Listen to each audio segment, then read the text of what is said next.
오늘의 말씀을 보면 에덴 동산에 살 수 있는 은혜는 인간과 상관없이 주어진 것이지만 에덴 동산을 계속해서 누릴 수 있는 은혜는 자발적으로 하나님의 말씀에 순종할 때만 가능하다는 것을 알 수 있습니다. 안녕하세요. 바이블 TMI의 마카리오스입니다. 많은 그리스도인들이 하나님께 모든 것을 맡긴다고 말합니다. 많은 사람들이 이 말을 하나님께서 하시니 나는 아무것도 안 해도 된다는 의미로 받아들입니다. 그리고 은혜 받기 위하여 아무것도 안 합니다. 반대로 많은 그리스도인들이 하나님을 위해 내 할 일을 한다고 말합니다. 많은 사람들이 이 말을 하나님도 스스로 돕는 자를 돕는다라는 의미로 받아들입니다. 그리고 은혜 받기 위하여 열심히 어떤 행동을 합니다. 은혜는 주어지는 것입니까? 아니면 획득하는 것입니까? 은혜는 저절로 누리는 것입니까? 아니면 노력함으로 누리는 것입니까? 여호와 하나님이 천지를 창조하신 때 천지에 창조된 대략이 이러하니라. 여호와 하나님이 땅에 비를 내리지 아니하셨고 경작할 사람도 없었으므로 들에는 초목이 아직 없었고 밭에는 채소가 나지 아니하였으며 안개만 땅에서 올라와 온 지면을 적셨더라. 우리는 1장에서 하나님의 창조는 먼저 시공간을 창조하시고 그 다음 시공간을 채우셨다는 것을 보았습니다. 따라서 이 구절들은 시공간을 창조하셨지만 아직 채우지 않으신 상태임을 알 수 있습니다. 참 흥미로운 사실은 시공간을 채우는 과정을 1장과 2장이 매우 다르게 묘사한다는 것입니다. 하나님이 가라사대 땅은 풀과 씨 맺는 채소와 각기 종류대로 씨 가진 열매 맺는 과목을 내라 하시매 그대로 되어 땅이 풀과 각기 종류대로 씨 맺는 채소와 각기 종류대로 씨 가진 열매 맺는 나무를 내니 하나님의 보시기에 좋았더라. 11절과 12절을 보면 풀, 채소, 나무가 아직 없는 이유는 아직 하나님이 말씀하시지 않았기 때문이라고 말합니다. 이는 하나님이 말씀을 하시자 그대로 이루어졌다는 사실로 알 수 있습니다.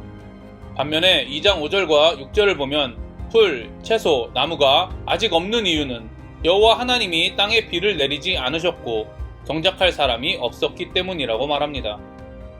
이를 보면 1장과 2장은 동일한 상황을 다른 관점으로 기록하고 있다는 것을 알 수 있습니다. 우리가 저번 시간에 읽은 1장 1절부터 2장 3절까지는 피조물과 상관없는 하나님의 절대적인 사역을 기록하고 있습니다.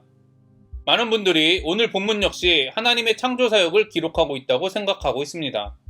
하지만 오늘 본문을 잘 살펴보시면 2장 4절부터의 말씀은 하나님의 창조 사역을 기록하고 있을 뿐 아니라 하나님과 인간의 공동의 사역을 기록하고 있다는 사실을 알 수 있습니다. 그리고 2장 4절에서 처음으로 야훼라는 하나님의 이름이 기록되었습니다. 2장 3절까지 하나님을 엘로힘으로 기록하던 성경이 2장 4절에서 야훼 엘로힘이라고 기록합니다. 성경에서 하나님의 이름은 매우 다양하게 기록되어 있습니다. 그래서 하나님의 이름은 그 본문의 배경이 될 때가 많습니다. 창세기 1장과 2장이 대표적인데 엘로힘은 성경에서 대부분 모든 만물을 다스리는 절대자의 이미지로 사용되었습니다. 절대자이신 하나님의 창조를 기록하고 있는 1장과 매우 잘 어울리는 이름이라는 것을 알 수 있습니다. 반면에 야훼는 성경에서 대부분 하나님의 백성과 관계를 맺으시는 이미지로 사용되었습니다. 예를 들면 구원, 언약, 신실함, 자비함 등의 하나님의 성품을 드러낼 때 사용되었습니다. 하지만 성경에서 최초로 기록된 2장 4절의 야훼라는 하나님의 이름은 구약에서 20회 정도만 기록된 야훼 엘로힘이라고 기록되어 있습니다. 이를 보면 하나님과 인간과 관계를 맺으실 때 절대자의 성품을 포기하지 않으신다는 것을 알 수 있습니다. 따라서 하나님은 자신이 지으신 창조 질서를 무시하고 인간과 관계를 맺지 않으신다는 사실을 알 수 있습니다. 이 진리는 성경을 이해할 때 매우 중요합니다. 우리가 지금까지 살펴본 것과 같이 성경은 시작부터 피조물과 상관없는 하나님의 절대적인 사역과 하나님과 인간의 공동의 사역을 모두 기록하고 있습니다. 하나님의 형상으로 지음받고 복을 받은 인간의 창조는 인간과 상관없는 하나님의 절대적인 사역입니다.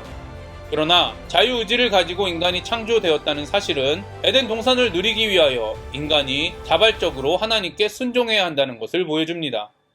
이쯤에서 다시 한번 질문하겠습니다. 은혜는 주어지는 것입니까? 아니면 획득하는 것입니까? 은혜는 저절로 누리는 것입니까? 아니면 노력함으로 누리는 것입니까?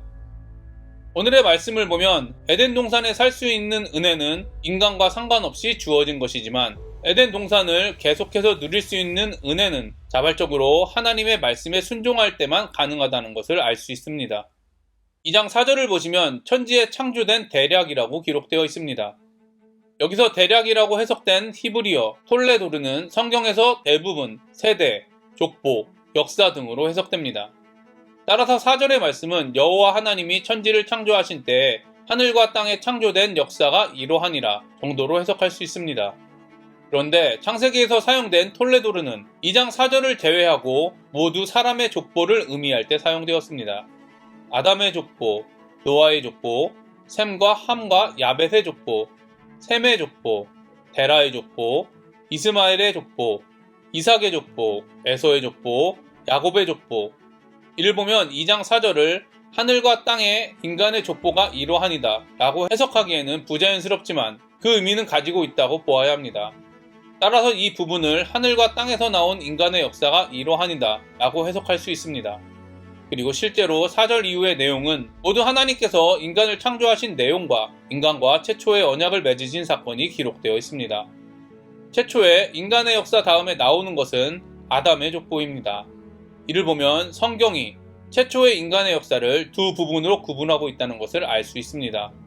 너무나 당연하게도 죄를 짓기 전에 아담의 생애와 죄를 지은 후 아담의 후손들을 구분하고 있습니다. 따라서 오늘의 본문은 죄 짓기 전에 아담의 모습을 기록하고 있습니다. 하나님과 인간이 올바른 관계를 맺고 동역할 수 있었던 이유는 바로 하나님께서 인간을 하나님의 형상으로 창조하셨기 때문입니다. 이것을 보면 인간에게 주어진 하나님의 형상은 하나님과 동역하는 일과 관계가 있다는 것을 알 수 있습니다. 하나님의 형상을 소유하고 있다면 하나님과 동역하는 관계가 유지되지만 하나님의 형상이 깨어진다면 하나님과 관계 역시 깨질 수밖에 없다는 것이 창조의 질서입니다. 그리고 성경은 하나님의 형상으로 창조된 태초의 인간에게 죄가 들어와 하나님의 형상을 잃어버리기 전까지 인간은 하나님과 동역하는 존재였다고 기록하고 있습니다. 그러나 태초의 인간은 자발적으로 하나님의 말씀에 순종하지 않으므로 하나님의 은혜에서 벗어났습니다. 타락 이후 자발적으로 하나님의 말씀에 순종해 다시 하나님의 은혜로 들어올 수 있는 사람은 존재하지 않았습니다. 타락 이후 인간은 하나님의 형상으로 회복되지 않는다면 절대로 하나님과 동역할 수 없고 관계 맺을 수 없습니다. 그리고 하나님의 형상의 회복은 신약에서 거듭남, 새 생명 등으로 표현되었습니다. 이는 모두 예수님을 통해서만 얻을 수 있는 것입니다. 예수님은 요한복음 3장에서 이렇게 말했습니다.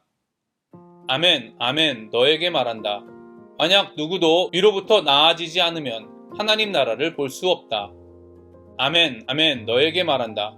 만약에 누구도 물과 영으로부터 나아지지 않으면 하나님 나라 안으로 들어올 수 없다. 내가 너희는 반드시 위로부터 나아져야 한다고 너에게 말한 것을 기이하게 여기지 말아라. 바람은 어디든지 원하는 대로 불고 너는 그 소리를 듣지만 그것이 어디에서 와서 가는지 알지 못한다. 영으로부터 나아진 모든 사람은 이와 같다. 너는 이스라엘의 선생인데 이것을 이해하지 못하는가? 아멘, 아멘, 너에게 말한다. 우리는 아는 것을 말하고 보는 것을 증거하는데 너희들은 우리의 증거를 받아들이지 않는다. 이와 같이 예수님은 니고데모에게 거듭나지 않으면 하나님 나라를 볼 수 없고 하나님 나라에 들어올 수 없다고 선언하셨습니다. 그리고 예수님은 거듭남은 원한다고 받을 수 있는 것이 아니고 어떻게 주어졌는지 알 수 없지만 그리스도인은 거듭남에 대해 아는 것을 말하고 경험한 것을 증거하고 있다고 말씀하셨습니다. 오늘 말씀과 예수님의 말씀에 의하면 하나님의 형상, 새로운 생명, 다시 태어남 등을 이해하지 못하고 믿지 않으면 절대로 하나님과 인격적 관계를 맺을 수 없습니다. 이것은 명백한 진리입니다. 당연히 타락한 인간은 이런 진리에 대해 완전히 이해할 수 없습니다. 하지만 분명한 것은 타락 이전의 인간은 하나님의 형상을 완전히 이해하고 경험했다는 것입니다. 그리고 앞으로 도래할 그날에 새하늘과 새 땅에서 살아갈 그리스도인들 역시 하나님의 형상을 완전히 이해하고 경험할 것이라는 사실입니다. 따라서 새하늘과 새 땅을 소망하는 그리스도인이라면 하나님의 형상을 완전히 이해하고 경험하기를 갈망하는 사람입니다. 그리고 이 땅에서는 이것이 불가능하기 때문에 우리 생애가 끝날 때까지 온전한 하나님의 형상을 이해하고 경험하기를 갈망하는 사람입니다. 또한 갈망하기 때문에 온전한 하나님의 형상에 점점 가까워지는 사람입니다. 성경에서 온전한 하나님의 형상에 대하여 가장 잘 묘사하고 있는 부분은 예수님의 생애와 오늘 본문입니다. 그래서 우리는 예수님의 생애를 통하여 하나님의 형상이 무엇인지 이해하고 그 형상이 예수님을 믿는 모든 사람에게 회복되었다는 사실을 믿어야 합니다. 마찬가지로 우리는 창세기 1장과 2장을 통해 하나님의 형상이 무엇인지 이해하고 자신이 하나님의 형상을 소유한 사람이라고 믿어야 합니다. 하나님은 타락한 인간과 상관없이 은혜로 예수님을 주셨습니다. 구원은 인간의 능력과 노력으로 얻을 수 없습니다. 그러나 예수님을 통한 구원의 능력을 이 땅에서 온전히 누리기 위해서는 믿음이 성장하기 위해 최선을 다해 노력하고 죄와 싸워야 합니다. 아직도 구원받기 위하여 노력하는 여러분, 노력하지 마십시오. 구원은 하나님께서 인간을 창조하신 것과 같이 인간과 상관없이 오직 은혜로 주어지는 것입니다. 이 땅에서 구원의 능력을 누리고 싶은 구원받은 여러분, 열심히 노력하십시오. 구원을 누리는 것은 태초의 인간이 하나님과 동역하여 에덴 동산을 누린 것과 같이 저절로 이루어지는 것이 아닙니다. 이미 시작된 구원은 하나님께서 반드시 완성하신다는 믿음으로 최선을 다해 죄와 싸우고 하나님을 알기 위해 말씀을 가까이 하고 거룩하기 위해 성령님께 간구하는 만큼 누릴 수 있습니다. 저와 여러분이 은혜로 구원을 주신 하나님께 감사하며 구원의 능력, 즉 하나님 나라를 이 땅에서 누리기 위하여 믿음으로 의롭게 사는 행복한 인생이 되기를 간절히 소망합니다. 오늘도 행복한 하루가 되시기를 바랍니다.